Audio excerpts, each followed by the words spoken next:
Assalamualaikum warahmatullahi wabarakatuh. Hai guys, ketemu lagi. Kali ini di part 3 saya akan membahas mengenai soal-soal P3K untuk bidang kompetensi teknis. Kalau di part 1 kemarin kita membahas 10 soal mengenai kompetensi teknis, dan yang part 2 kemarin kita membahas mengenai kompetensi manajerial. Terus untuk yang part 3 kali ini saya akan melanjutkan kembali untuk bidang kompetensi teknis. Oke, baik, kita lanjut di nomor 11 ya. Kewenangan provinsi dalam bidang penyuluhan pertanian adalah, ingat, tips and trik dari saya dalam menjawab soal-soal P3K adalah silakan cari jawaban yang mirip dengan soal. Pilihannya adalah A. Menyelenggarakan pendidikan dan latihan sumber daya manusia aparat pertanian, teknis fungsional, keterampilan, dan diklat kejuruan tingkat menengah. B. Menumbuh kembangkan kelompok tani dan diklat kejuruan tingkat menengah. C. Pembinaan kepemimpinan petani, wanita tani, dan pemuda tani. D. Pembinaan dan pengembangan kerjasama kemitraan petani, penyuluh, peneliti, dan LSM. Dan yang E, kewenangan di semua bidang. Ingat, dari pilihan ganda A, B, C, dan D, dan E, ya pilihan ganda yang menurut saya itu paling mirip dengan kata-kata di soal adalah, di sini di soal ditanyakan mengenai kewenangan provinsi dalam bidang penyuluhan pertanian. Berarti ada kata-kata pertanian. Berarti di sini jawaban yang benar adalah yaitu yang A. Menyelenggarakan pendidikan dan latihan sumber daya manusia aparat pertanian, teknis fungsional keterampilan, dan diklat kejuruan tingkat menengah. Oke, sekarang yang nomor 12, kita lanjut. Rencana strategi penyuluhan pertanian yang berlaku di seluruh provinsi berisi, pilihan gandanya adalah A. Rencana program penyuluhan yang mencakup seluruh instansi BPP. B. Rencana pengembangan penyuluhan pertanian 5 tahunan yang mencakup aspek kelembagaan, ketenagaan, penyelenggaraan, kerjasama, dan pembiayaan. Yang C. Rencana program 5 tahunan yang memuat pengorganisasian dan pemanfaatan sumber daya yang tersedia untuk memfasilitasi kegiatan penyuluhan di BPP. D. Program tahunan yang memuat pengorganisasian dan pemanfaatan sumber daya tersedia untuk memfasilitasi kegiatan penyuluhan di kabupaten atau kota. Yang E. Pembiayaan merupakan isi renstra penyuluhan pertanian bagi seluruh provinsi. Tips and triknya diingat lagi. Ini yang ditanyakan adalah rencana strategi penyuluhan pertanian di seluruh provinsi yang berlaku. Maka, menurut saya yang pilihan gandanya paling cocok dan benar untuk nomor 12 adalah yang B. Rencana pengembangan penyuluhan pertanian 5 tahunan yang mencakup aspek kelembagaan, ketenagaan, penyelenggaraan, kerjasama, serta pembiayaan. Kita lanjut di nomor 13. Nomor 13, tugas penyelenggara penyuluhan pertanian provinsi adalah, di sini yang ditanyakan adalah tugas penyelenggara penyuluhan pertanian provinsi. Pilihan gandanya adalah yang A. Menyusun rencana penyuluhan desa. B. Memfasilitasi penyelenggaraan penyuluhan di kabupaten atau kota. Yang C. Memandu pengembangan jaringan petani antar desa. Yang D. Menetapkan pola karir penyuluhan pertanian. Dan yang E. Menetapkan pola karir tertentu. Di sini pertanyaannya adalah tugas penyelenggara penyuluhan pertanian provinsi. Dari kelima pilihan ganda yang ada di nomor 13, menurut saya yang paling cocok dan benar jawabannya adalah yang A. menyusun rencana penyuluhan desa. Oke, yang nomor 14, tujuan disusunnya program penyuluhan pertanian di tingkat kecamatan adalah untuk memadukan aspirasi petani nelayan dan masyarakat pertanian dengan potensi wilayah. Mohon maaf, ini salah ketik, harusnya A itu di bawah. Pilihan gandanya A, nasional, B, provinsi, C, kabupaten atau kota, D, kecamatan, dan E, desa. Ini yang ditanyakan adalah tujuan disusunnya program penyuluhan pertanian di tingkat kecamatan. Berarti guys, kalau di sini di pertanyaan adalah di tingkat kecamatan, berarti hubungannya pasti dengan provinsi. Tidak mungkin. Nasional bukan, kecamatan bukan, desa. Nah, pasti berhubungan dengan kabupaten atau kota. Sehingga pilihan jawaban dari nomor 14 yang benar adalah yang C, kabupaten atau kota. Sekarang yang nomor 15.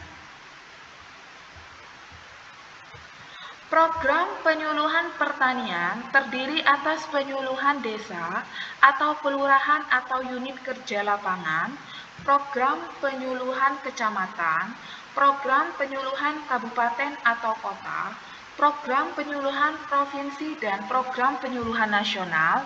Ini merupakan amanat dari Undang-Undang A nomor 25 tahun 2006, B nomor 26 tahun 2026, C nomor 25 tahun 2025, D nomor 26 tahun 2005,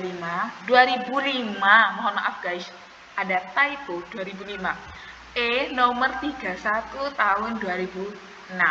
Nah, kalau pertanyaannya berkaitan seperti ini, ada kata-kata merupakan amanat dari undang-undang. Nah, untuk ini kalian tidak bisa menggunakan tips and trick yang saya berikan, yaitu mencari jawaban yang masih ada mirip-miripnya dengan soal. Berarti kalau seperti ini, kalian itu harus hafal amanat undang-undang. Jadi sehingga nomor 15 ini menurut saya jawaban yang paling benar dan cocok itu adalah jawaban yang B. No, amanat undang-undang nomor 26 tahun 2006. Sekarang lanjut kita ke nomor 16.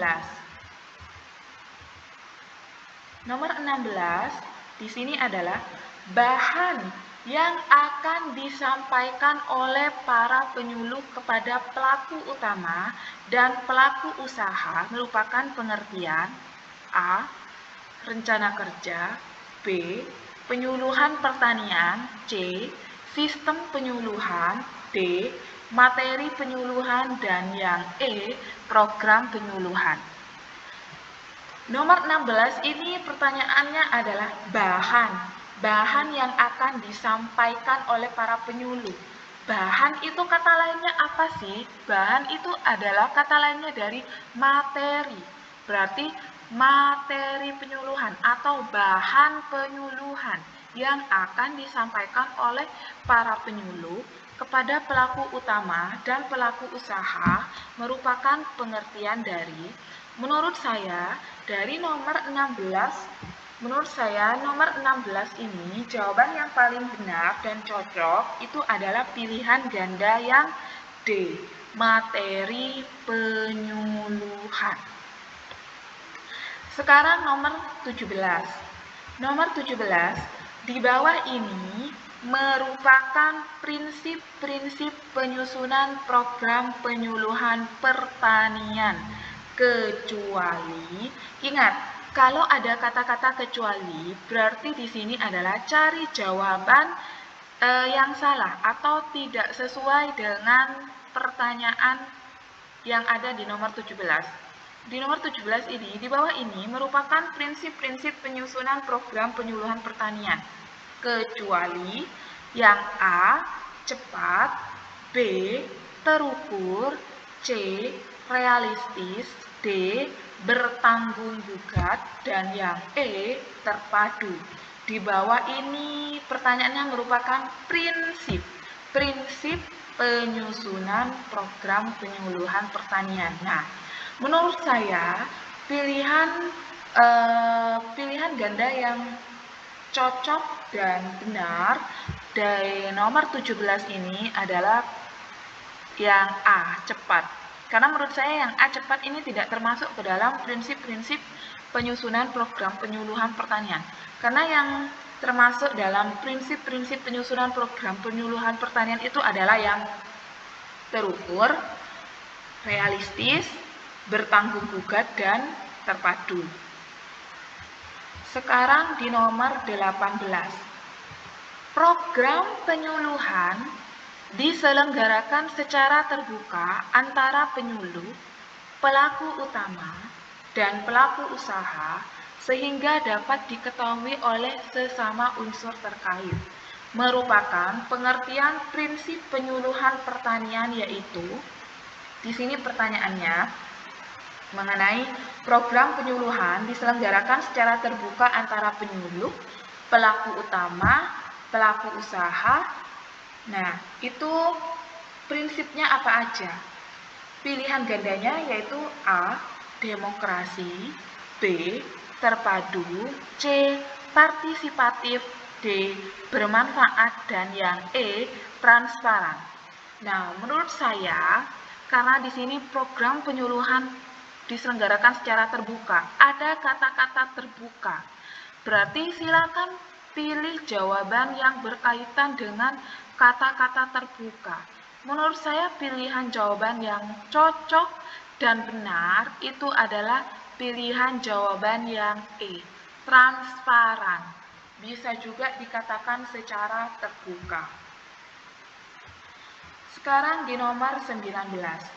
Di bawah ini yang bukan merupakan unsur-unsur program penyuluhan pertanian adalah, di sini yang ditanyakan adalah yang bukan merupakan unsur-unsur program penyuluhan pertanian adalah A, pelaksanaan, B, keadaan, C, tujuan, D, permasalah, dan yang E, rencana kegiatan. Nah, menurut saya sih unsur yang bukan unsur-unsur program penyuluhan pertanian itu adalah jawaban yang A, pelaksanaan. Karena yang B, keadaan, itu sesuai. Yang C, tujuan, ya benar, memang harus ada tujuannya. Yang D, permasalahan, mohon maaf itu kurang huruf A dan N, ya memang benar. Unsur-unsur program penyuluhan pertanian itu memang harus ada permasalahannya dulu. Apa permasalahan dari pertanian tersebut? Dan yang E itu adalah rencana kegiatan. Sekarang yang nomor 20. Nomor 20, dalam prinsip-prinsip merumuskan tujuan dikenal dengan nama spesifik, yang artinya A, dapat diukur, B, dapat dikerjakan, C, khas, D, real, dan E, waktu. Ingat guys, prinsip-prinsipnya ini, di sini prinsip-prinsip merumuskan tujuan dikenal dengan nama spesifik. Di sini ada kata-kata kuncinya, spesifik. Berarti spesifik apa sih? Kata lain dari spesifik itu berarti yang khas, yang membedakan dari yang lain. Berarti pilihan ganda yang nomor 20 menurut saya yang paling benar dan cocok itu adalah pilihan ganda yang C, khas. Oke guys, untuk kompetensi teknis untuk yang part 3 cukup sampai di sini. Kita akan bertemu lagi dan lanjut membahas soal-soal P3K dan tips and tricks menjawab soal-soal P3K dengan mudah. Ketemu di part 3. Bye-bye. Terima kasih.